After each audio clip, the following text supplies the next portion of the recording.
A detached house in Shanklin, the sunniest recorded town in Britain.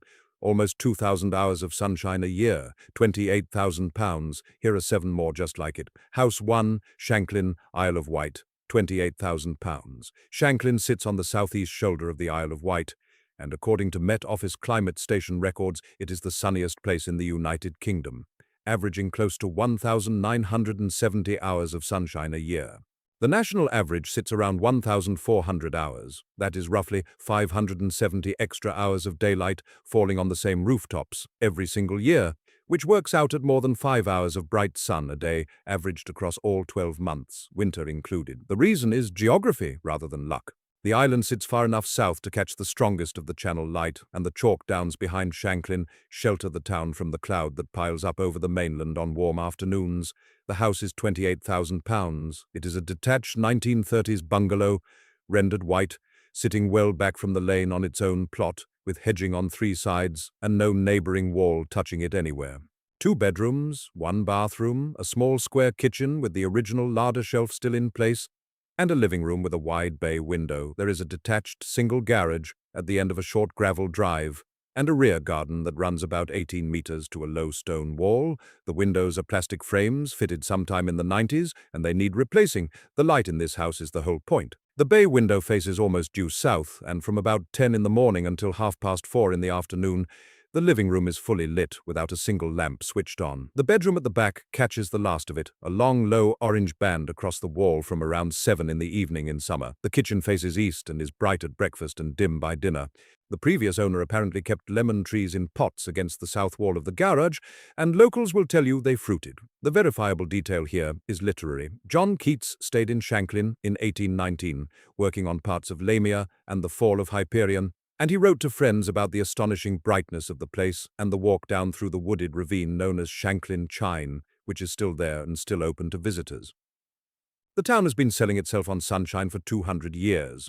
Newport, the island's main town, is about 20 minutes away by car, and the ferry across to Portsmouth puts you on the mainland railway network in roughly an hour and a half door to door. £28,000, a detached bungalow in the sunniest recorded town in Britain for the price of a used van. House 2, Folkestone, Kent. £34,000. If you take the Isle of Wight out of the running and look only at mainland Britain, the sunniest climate station in the country is just outside Folkestone in Kent, with an average of about 1,930 hours of sunshine a year across the 1990 to 2020 period. Kent, as a whole, averages around 4 hours and 47 minutes of bright sunshine a day, second only to the Isle of Wight. Folkestone sits on a terrace of high ground above the channel with the North Downs curving behind it, and that ridge does something useful. Weather systems tracking in from the west lose energy crossing the Weald, and Folkestone frequently sits in a clear gap while towns 20 miles inland stay grey. The price is £34,000. This one is a detached red brick cottage, small and stubborn looking, probably built in the 1880s for railway workers. 3 bedrooms, though the third is really a box room with a sloped ceiling, a single reception room with a working fireplace, a kitchen added at the back in what looks like the 1960s, and a bathroom that has clearly been retiled twice by 2 people with very different opinions. Outside there is a long, narrow garden, a coal store converted into a shed, and off-street parking for 1 car. No garage. The sun arrives in this house through the roof. There is a large skylight cut into the rear slope, facing southwest, and from about 2 in the afternoon, the upstairs landing floods with light so strongly that the whole first floor feels like a different building. The main bedroom faces south and holds the light until early evening. The front reception room faces northeast and is cool and dim all day, which the current owner used as an argument for keeping wine in there. The real historical detail is one of the strangest pieces of Victorian engineering still running in Britain. The Lairs lift in Folkestone opened in 1885 and works on water balance. 1 carriage filling with water at the top until it becomes heavy enough to descend and haul the other carriage up. No engine. It has been lifting people up and down that cliff on and off for 140 years. Canterbury is about 20 minutes by train, and the high-speed line puts central London within about an hour. £34,000 for a detached brick cottage in the sunniest town on the British mainland. House 3, Bognor Regis, West Sussex, £41,000. Bognor Regis has one of the most quietly remarkable microclimates in England. Long-term Met Office averages put it at around 1,919 hours of sunshine a year, and for decades, It traded headlines with Eastbourne and Shanklin over which town could call itself the sunniest in the country. The mechanism is simple and local. The town sits in the gap between the South Downs and the sea, and that gap acts like a chimney. Cloud that forms over the downs is pushed inland and the coastal strip stays dry and open. West Sussex overall averages about 4 hours and 42 minutes of bright sunshine a day, £41,000. The house is a detached 1950s chalet, pebble-dashed cream, with a steeply pitched roof and dormer windows. 3 bedrooms, 2 of them upstairs under the slope of the roof. Downstairs there is a long through lounge, a kitchen with a serving hatch that nobody has had the heart to remove, and a small conservatory tacked onto the back that gets uncomfortably hot in July. The garden is about 20 meters deep, mostly lawn, with an apple tree and a greenhouse missing 4 panes. There is a detached prefabricated garage with a concrete roof. The sunlight here is almost aggressive. The conservatory faces south and starts warming by 9 in the morning, and by midday in summer you cannot comfortably sit in it. The dormer bedroom above it takes the same aspect and stays warm into the night. The through lounge runs the full depth of the house, so it catches morning sun at one end and evening sun at the other, and there are about 2 hours in the middle of the day when both ends are lit at once. The history is genuinely royal. Bognor was simply Bognor until 1929, when King George V was sent there to recover after lung surgery. The town petitioned for a royal suffix and was granted Regis, meaning of the king. The king himself was reportedly less enthusiastic about the place, and the phrase attributed to him on the subject has been repeated in Britain ever since.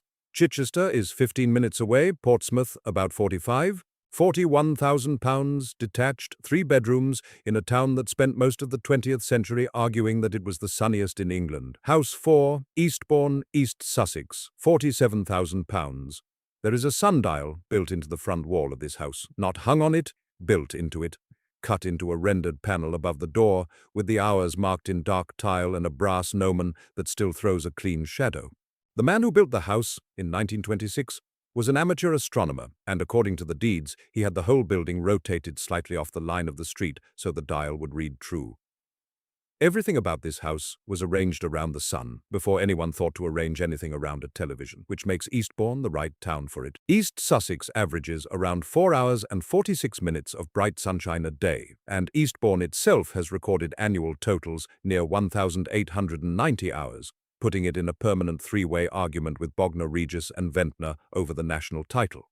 The town sits tucked under the eastern end of the South Downs, with Beachy Head rising to the west, and that headland breaks up the westerly cloud before it reaches the seafront. The house is detached, rendered 2 stories, with a shallow tiled roof and a small columned porch. 3 bedrooms, a large front reception room with the original picture rail, a separate dining room, and a kitchen that runs the width of the back of the house. There is a side passage wide enough for a car, leading to a detached brick garage with a workbench still bolted to the far wall. The garden is walled, roughly 15 meters by 10, laid out in a formal pattern of beds that have gone to grass. The sun moves through this building in a way the builder clearly planned. The front reception room takes the morning, the dining room takes the middle of the day, and the kitchen at the back takes everything from about 3 in the afternoon until sunset. The main bedroom above the porch faces south, and never needs a light before dusk. Stand in the hallway at noon, and there is light coming from 3 directions at once. Eastbourne's history is Victorian and deliberate.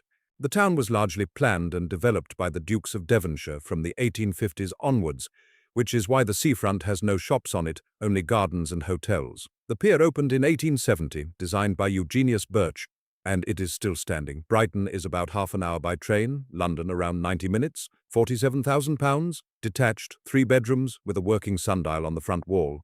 House 5, Hastings, East Sussex. £52,000, £52,000. That is the number. And it buys a detached house, standing alone on its own plot, in a town where the Met Office has recorded some of the highest daily sunshine figures anywhere in Britain, including summer averages above 9 hours of bright sun a day. Hastings sits on the same sheltered stretch of the East Sussex coast as Eastbourne, with the high ground of the Weald behind it, and a set of steep sandstone cliffs that trap warmth against the old town. What you get for the money is a detached Victorian villa in poor but honest condition. Brick-built, 3 stories if you count the attic room, with a bay window on the ground floor and a small iron balcony above it that a surveyor will tell you not to stand on. 4 bedrooms, including the attic, 2 reception rooms divided by folding doors, a basement kitchen, and a bathroom on the half landing. The garden climbs steeply behind the house, in 3 terraces of crumbling brick retaining wall, and at the top there is a flat area with a view over the rooftops to the sea. There is no garage and no parking. Because the house is built into a slope facing south, the light situation is unusual. The basement kitchen is bright, which basements rarely are because the ground drops away at the back and the rear wall is fully glazed. The attic room at the top faces south and gets sun from around 8 in the morning until it sets. The middle floor bedrooms take the long afternoon light.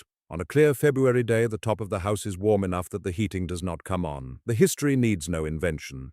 The Norman invasion of 1066 landed at Pevensey, and the battle that followed is named after this town, though it was actually fought a few miles inland at what is now called Battle. Closer to the house, the beach below the old town is still worked by the largest beach-launched fishing fleet in Europe, and the tall black timber net shops beside it, some of them 4 stories high and built that way to keep nets dry in a town with no space, have stood on that shingle since the 1500s. Brighton is under an hour along the coast, London about an hour and a half. £52,000, detached, 4 bedrooms, in the town that gave a battle its name.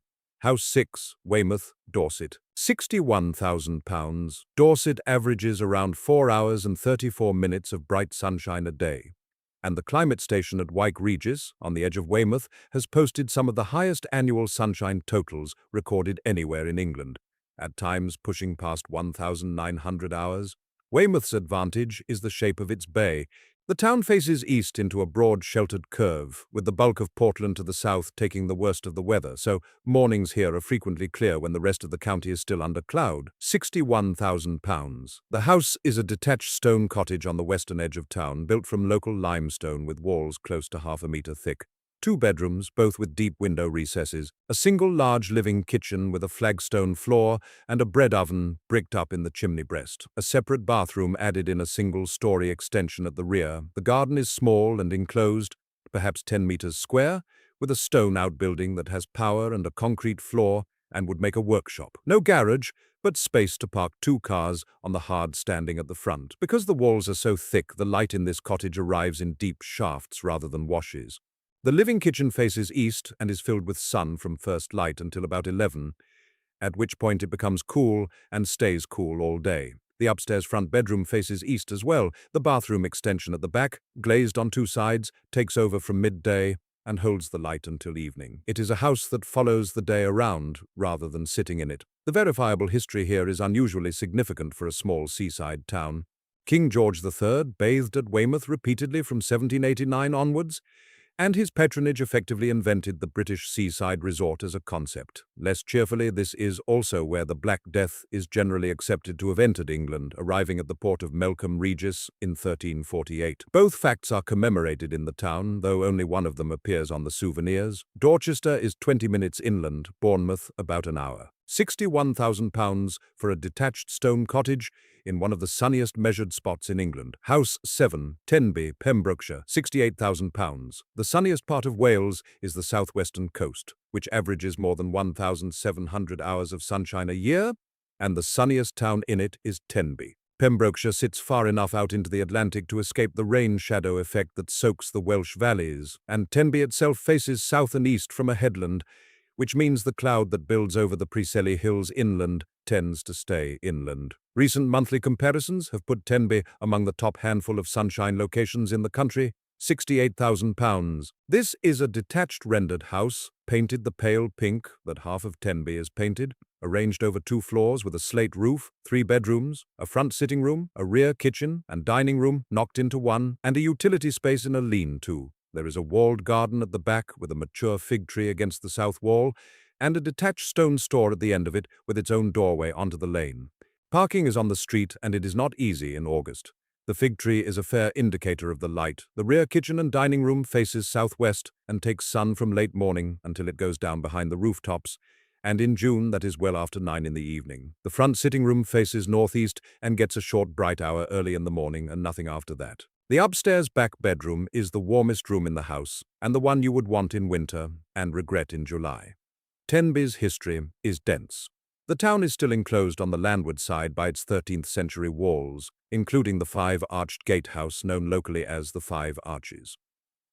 The Tudor merchant's house on Key Hill has been standing since the 15th century and is open to the public. And in a detail that ought to be better known, Robert Ricord, the Welsh mathematician who invented the equal sign, was born in Tenby around 1512. Every equation written since came out of this town. Carmarthen is about an hour inland, Swansea around an hour and a half, both on the railway line that runs along the coast. £68,000 detached, 3 bedrooms in the sunniest town in Wales. House 8, Lowestoft, Suffolk.